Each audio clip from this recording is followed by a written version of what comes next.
Hoje, Lula organizou uma entrevista coletiva com jornalistas no Palácio do Planalto. Ele afirmou que 2025 é o ano mais importante para o governo e repetiu a ideia de que chegou a hora da colheita de suas ações, mas também admitiu que o governo não está entregando o que prometeu.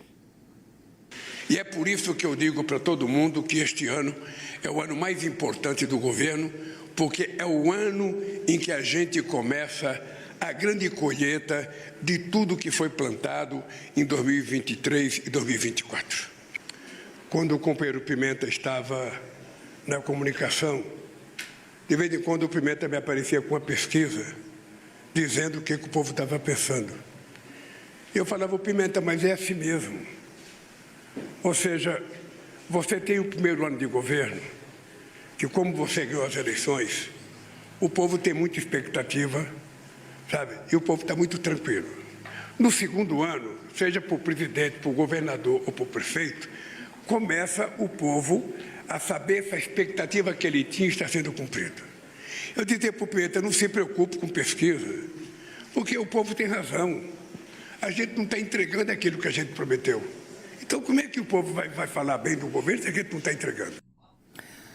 Na sequência, Lula negou a existência de um rombo fiscal no seu governo. Eu vou só repetir o seguinte, não existiu rombo fiscal. Rombo fiscal existiu no governo passado. No governo passado, houve rombo fiscal de quase 2,6%. No nosso não houve. Aliás, se não fosse o Rio Grande do Sul, nós teríamos feito superávit, pela primeira vez em muitas décadas. A única coisa que eu quero é que as pessoas tenham certeza que neste governo não haverá irresponsabilidade fiscal. É isso. O meu histórico é a prova disso. Lula defendeu ainda a possibilidade do governo fazer novas dívidas. A gente quer responsabilidade fiscal e a gente quer fazer o menor déficit possível, porque a gente quer que esse país dê certo. E eu disse para você, se a gente tiver que fazer uma dívida, é para a gente construir um ativo novo que vai ajudar esse país a ser melhor ainda. Então, isso é pensado quando a gente prepara o orçamento. O orçamento, sabe, de 2025, e o orçamento vai ser aprovado, não foi aprovado ainda, sabe, com todas as restrições possíveis a qualquer gasto, mas nenhuma a qualquer investimento. Não tem outra medida fiscal? Veja, se apresentar durante o ano a necessidade de fazer alguma coisa, nós vamos reunir o governo e discutir. Mas eu posso te dizer que, se depender de mim, não tem outra medida fiscal. O que nós vamos agora é pensar no desenvolvimento sustentável desse país. Consta, começamos com você, a gente selecionou outros trechos, mas vamos fazer aqui a primeira rodada. Pelo menos o Lula admite aí que não está entregando as promessas. Agora, sobre a colheita, Consta, a gente resgatou outros vídeos, outras declarações do próprio Lula prometendo mais colheita que não chega nunca. Eu digo que o ano de 2023, Mário, foi um ano que a gente arou a terra, que a gente, sabe, jogou adubo, que a gente jogou semente, que a gente cobriu a semente, e agora esse ano de 2024 é o ano que a gente quer colher. É o ano da colheita daquilo que a gente plantou em 2023, e eu estou na expectativa de colher mais desenvolvimento, de colher mais emprego, de colher melhor saúde, de colher, sabe, mais educação, de colher mais investimento em cultura, mais investimento em tudo que pode significar melhoria do povo brasileiro. Este ano é o ano da colheita. Nós plantamos o ano passado, carpinamos a terra, adubamos a terra, colocamos as sementes, e este ano nós vamos viajar o Brasil inteiro para anunciar as colheitas que o povo precisa para melhorar a qualidade de vida. Nós temos muita coisa para fazer, Eu tenho dito, Eduardo, que acabou no meu mandato a época de plantio. Nós já fizemos tudo o que nós tínhamos que fazer para consertar o que a gente recebeu e para plantar o que a gente tem que entregar. Então, a partir do dia 1º de janeiro, Eduardo, aqui a gente não tem mais nenhum projeto novo. A gente só tem de fazer colheita naquilo que foi plantado. E eu tenho dito para meus ministros, nós já plantamos. Agora 2025 é ano da colheita. Agora nós vamos começar a colher o que nós plantamos em 2025 e 2026. E as coisas vão acontecer nesse país. Pois é, Consta, o brasileiro que está com carrinho no supermercado vazio está esperando essa colheita chegar. É muita metáfora, né? Muita alusão a essa coisa de plantar, de arado e tudo, mas o problema é que a inspiração dele é o MST e não o agronegócio que ele demoniza como fascista. E o que o MST planta no campo, além de caos, né? O problema é o seguinte, é uma lei da física. Se você planta só vento, você vai colher tempestade. Não dá para ser diferente. O Lula é um mitomaníaco, né, Paulo? Ele é um mitomaníaco populista. Aliás, essa é a colheita do futuro, que nem o Brasil já foi chamado de país do futuro, é a colheita do futuro, que nunca chega, né? Ele diz que não houve rombo fiscal e não fosse a enchente no Sul, teria fechado positivo. Quer dizer, é fake news, mas não temos agências de checagem, nem mesmo a velha imprensa fazendo o seu trabalho, até porque eu me recuso a chamar hoje em dia isso que o Lula faz com a velha imprensa de coletiva de imprensa. Isso é reunião de pauta, reunião camarada de pauta, né? Não tem quase ali jornalista com coragem e independência para realmente fazer as perguntas difíceis para um desgoverno desses. Ele disse em outro trecho, acho que a gente vai acabar mostrando, não sei, mas ele disse que vai retaliar os Estados Unidos com tarifa. Se o Trump colocar tarifa, a gente coloca tarifa também. Aí eu fiquei pensando, né, também, quanto custa a audiência da Oeste? Um iPhone novo, esse 16 no Brasil. Eu não quero provocá-los, causar inveja do nada, né? É um argumento econômico. Aqui sai por $800. Vamos arredondar para R$6 o dólar, dá menos de R$5.000. Eu escutei falar que estava acima de 10 aí no Brasil, né? Então, estranho, né? Chegar por mais do que o dobro o preço no Brasil, não é tarifa, deve ser ganância da Apple. É que quando atravessa a fronteira, não sei, talvez o clima, apesar de ser parecido com a Flórida e tudo, mas deve mexer com a ambição e o desejo de lucro da empresa. Deve ser isso, né? Por fim, o editorial do Estadão de hoje, né, Tucano, dizendo que a escolha de Gleisi para o ministério do Lula e tudo mostra que o Lula quer reforçar a ala radical do PT contra a ala moderada. E aí você fica pensando, quando você vê esse discurso mentiroso do começo ao fim, demagógico, do começo ao fim do Lula, né? Quem seria a ala moderada do PT? O Haddad? Tá de brincadeira, né? Então esse é o grande truque, Tucano. Tentar se enganar e enganar os outros de que existe um petismo moderado. Não existe. Todo petista precisa rezar de acordo com a cartilha do próprio Lula, que manda no partido, e essa cartilha enaltece o MST no campo, não o agronegócio, a Venezuela, Cuba, China, Rússia, os regimes totalitários, ditatoriais, comunistas, contra Israel, Estados Unidos e por aí vai. Esse é o PT. Mas tem gente que vive da ilusão de que, se ao menos o Lula for convencido de que precisa de responsabilidade fiscal, ele responde toda hora, né? Isso para ele não existe, mas tem gente que finge que não está escutando nem entendendo. Pois é, Piotr. O governo apresentou no final do ano passado um pacote de corte de gastos já ineficiente, inclusive admitido por parte do governo, enfim, e agora Lula admite que pode fazer novas dívidas. Aí ele vem com, se forem dívidas saudáveis para o bem do Estado, aqui aspas para o Lula, se a gente tiver que fazer uma dívida é para a gente construir um ativo novo que vai ajudar esse país a ser melhor ainda. Fecho aspas para o presidente. Além de todas as mentiras que ele contou, porque dizer que ele não houve déficit, 230 bi só no primeiro ano. Sem contar que algumas receitas que ele teve em 2023, ele jogou para 2024. Não chega a ser uma pedalada, mas, enfim, é uma manobra para tentar melhorar o número de 2024, porque 2023 já tinha ido para o brejo, com tudo que gastou. Sem contar que o Supremo ajudou o governo Lula a tirar, por exemplo, do cálculo do superávit primário. Superávit primário, só para fazer aqui uma menção rápida, lembrar o nosso espectador, superávit primário é uma conta, por exemplo, do que se arrecada e do que se gasta, excluído, por exemplo, o que se chama o serviço da dívida, pagamento dos juros da dívida, né? Porque quando a gente coloca todas as contas, o governo sustenta rombo acima de 1 trilhão aumentando a dívida pública em 1 trilhão. Então, ele tem rombo fiscal, sim. Mas voltando à questão do superávit primário, que é a ideia de que, olha, eu estou recebendo mais do que eu estou gastando, então eu estou, digamos, guardando um pouquinho, poupando um pouquinho para começar a pagar essa dívida lá de 8 tri, se não me engano, já se aproximando dos 9, em torno disso, né? Que é uma ideia para saber se o governo está sendo austero, se ele está sendo responsável do ponto de vista fiscal. Neste caso, especificamente, o governo está falando de 0,1%. Não, pode ser 0,9%, segundo o economista Marcos Mendes publicou recentemente, acho que na Folha de São Paulo. Porque há todas essas manobras. E o Lula vem e diz uma coisa dessa, e diz que vai continuar fazendo despesa, que da parte dele, que é quem manda no governo, ele e a Janja, né? Eu não sei se é ele quem manda mais ou se é a Janja quem manda mais, mas enfim, esse é um problema cuja resposta, qualquer que seja, é terrível. Sim, haverá novos gastos. Um país que está com quase 9 tri de dívida e ele aumentou mais de 1 tri.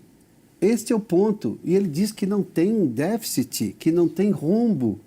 Ele herdou um governo com 54 bi de superávit depois de 8 anos de déficits consecutivos. Não enfrentou uma pandemia, não enfrentou uma guerra da Ucrânia com os efeitos da economia do mundo inteiro e está entregando um resultado ruim. Ninguém acredita na política econômica do Haddad que ele defendeu hoje, fez jossa com o Kassab.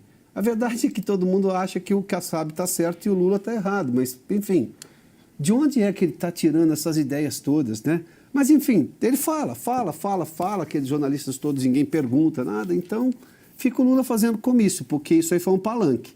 Ele montou um palanque. Aliás, o Supremo podia perguntar por que você está fazendo palanque dentro do Palácio do Planalto. Deixa eu trazer outras declarações aqui também, porque o presidente comentou a alta da Selic. Dessa vez, não houve críticas ao atual presidente do Banco Central, Gabriel Galípolo.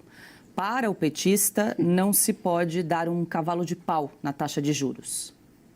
Uma pessoa que já tem a experiência de lidar com o Banco Central, como eu tenho, tem consciência de que num país do tamanho do Brasil, com a responsabilidade do Brasil, o presidente do Banco Central não pode dar um cavalo de pau num mar, sabe, revolto, sabe, de uma hora para outra.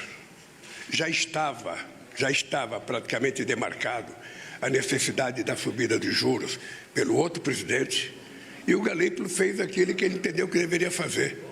Nós temos consciência de que é preciso ter paciência. Eu tenho 100% de confiança no trabalho do presidente do Banco Central.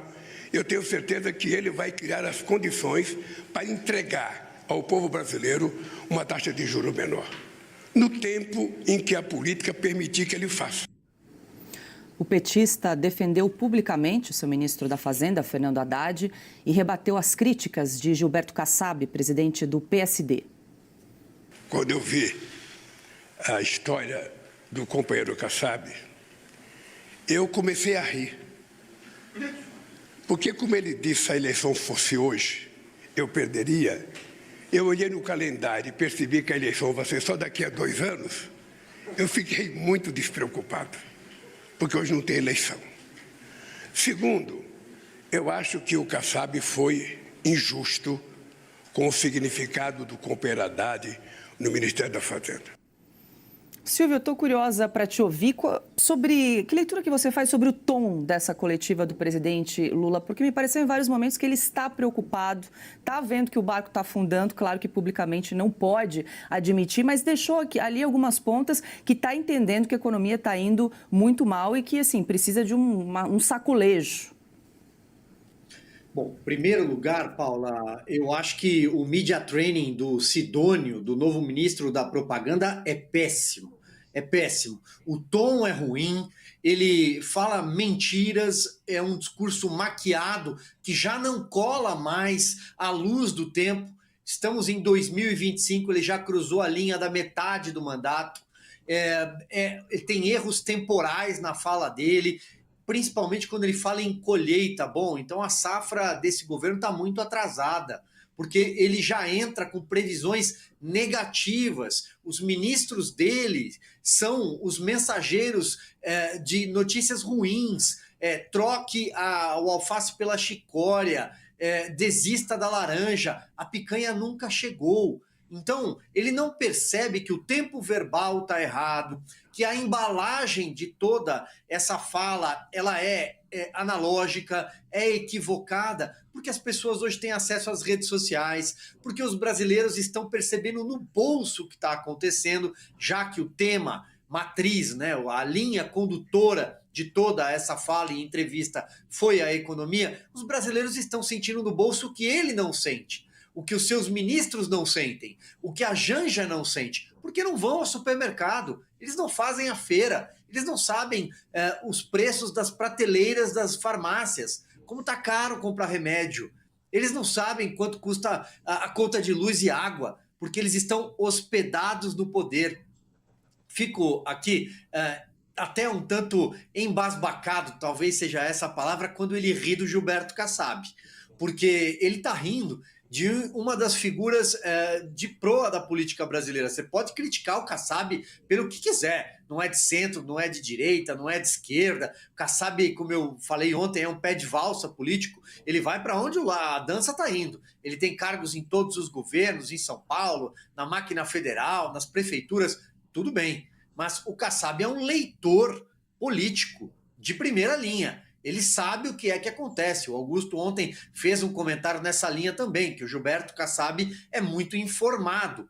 Então, quando ele ri do Gilberto Kassab, se ele parar para pensar que o presidente de outro grande partido, Marcos Pereira, do Republicanos, já disse que é um governo sem rumo, o governo Lula é um governo sem rumo, que o PL jamais vai apoiá-lo, porque o PL é a sigla do líder da oposição no Brasil, Jair Bolsonaro. Bom, nós estamos falando aqui das três forças hoje no país, políticas. Tem o União Brasil, que virou qualquer coisa. Nasce ali de uma costela do PSL bolsonarista, junto com o PFL, que já foi DEM, qualquer coisa. União Brasil é qualquer coisa, mas também é alinhado a essa centro-direita. O Republicanos terá a Câmara dos Deputados a partir do ano que vem, União Brasil, o Senado. Então, ele começa a rir dos agentes políticos às vésperas de uma eleição do Congresso Nacional. Quando ele diz que 2026 está longe, ele está equivocado.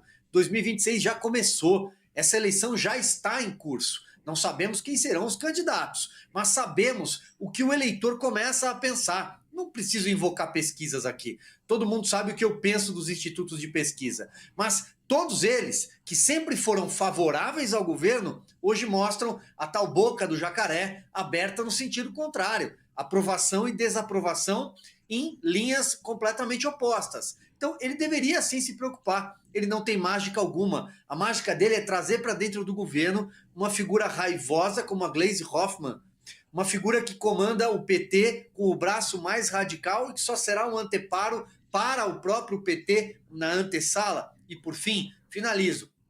Quando Fernando Haddad já é um ex-ministro em atividade, e isso o Lula deixou claro, do contrário, quem estaria do lado dele, falando junto com ele, ou aliás, só o ministro da Fazenda deveria estar falando, porque deveria estar com a carta branca na mão, coisa que nunca teve, sempre foi um poste avançado do Lula. O Fernando Haddad foi rifado pelo PT, senão a Gleisi não estaria dentro do Palácio do Planalto amanhã, e está sendo rifado pelos agentes políticos. Vamos ver até quando o Lula vai segurá-lo no cargo. Augusto. Olha, eu fico espantado com o comportamento da seita que tem num ladrão seu único Deus. É isso que me chama a atenção na coletiva e nos vídeos que nós exibimos, em que ele repete a colheita que nunca vem. Eu já vi líderes carismáticos aí, seguidos por multidões em todos os planos, o municipal, estadual e federal. Por exemplo, o brizolismo, você tinha os seguidores do Brizola que concordavam com tudo que o líder dizia, não havia programa nem um conjunto de ideias. Você teve o janismo no Brasil, getulismo, esse eu conheci, esse eu não vivi de perto.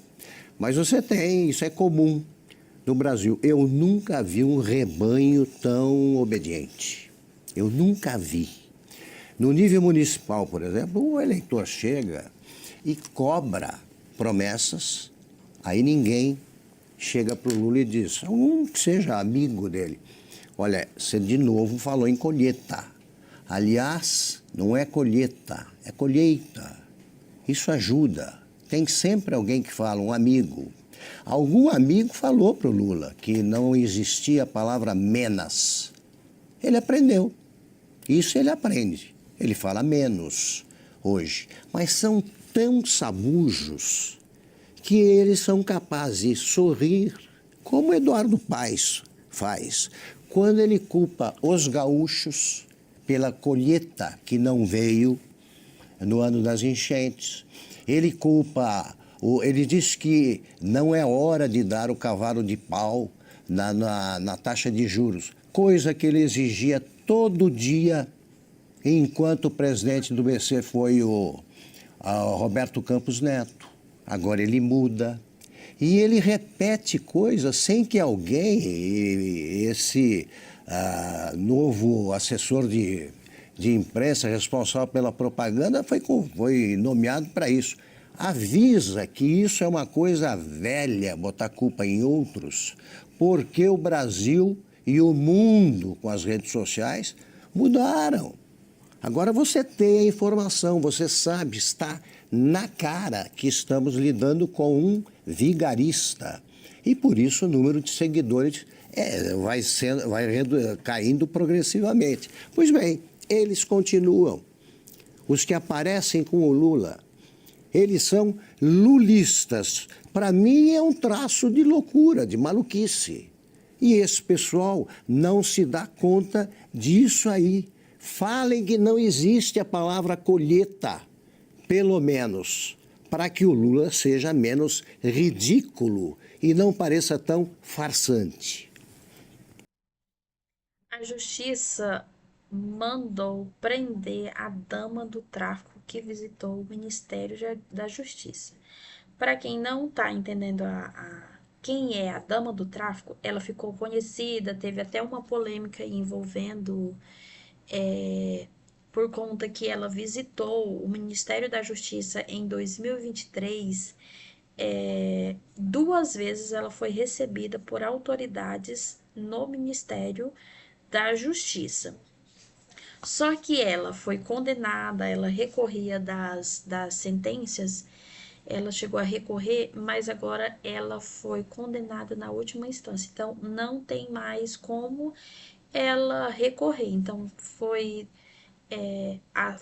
sentenciada a 10 anos de prisão e não tem como mais ela recorrer. Então, agora ela terá que cumprir o mandado de prisão da sentença de 10 anos. Ela foi condenada, a decisão que ocorre no âmbito de ação penal condenou a 10 anos de prisão por associação para o tráfico de droga, organização criminosa e lavagem de dinheiro.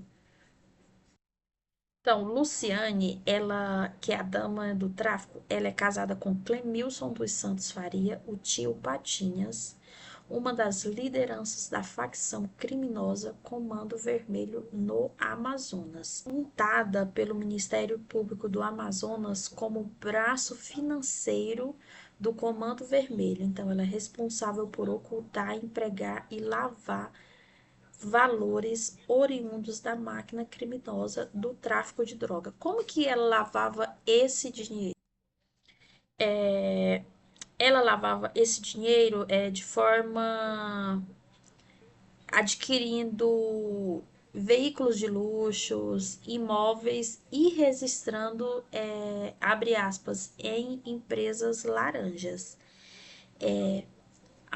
Tipo assim, ao que tudo parecia, ela era como esposa exemplar, mas não era só isso, ela era, abre aspas, braço direito, braço financeiro de tio Patinhas. Então, o papel dela era fundamental na ocultação ali dos valores oriundos do narcotráfico. E em meio à polêmica envolvendo, quando ela foi recebida pelo Ministério da Justiça, a pasta, eles alegaram que a mulher, ela estava como, abre aspas, acompanhantes nas reuniões. E por ela estar como acompanhante, era impossível o setor de inteligência detectar previamente a presença dela. Tipo de pessoas recebidas pelo Ministério da Justiça, que visita o Ministério da Justiça. É isso, pessoal. Espero que tenham gostado do vídeo. Não se esqueça de curtir, compartilhar, comentar e se inscrever no canal.